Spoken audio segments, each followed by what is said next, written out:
Пратеничката група на Социјалдемократскиот сојуз и коалицијата не отстапи од ставот да добиеме квалитетна законска рамка, која што ќе овозможи функционирање на стручно, целосно независно, антикорупцијско тело, оневозможувајќи какви било партиски притисоци и злоупотреби.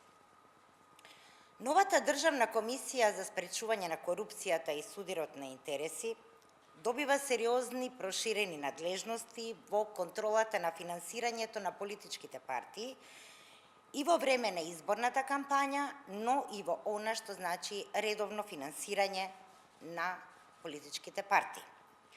Со новото законско решение се врши допрецизирање на одредбата која овозможува директен увид во банкарските сметки, но само по покрената постапка.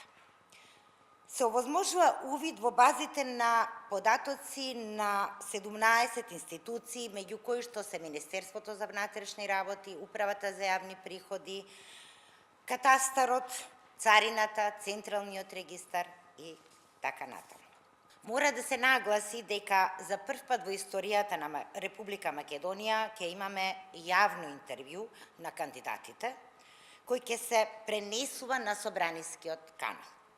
Истовремено создаваме услови за целосна департизација на ова тело, со тоа што се оневозможува секој кој имал каква била врска со одредена политичка партија во последните 10 години да се кандидира и да биде избран за член или председател на Државната комисија.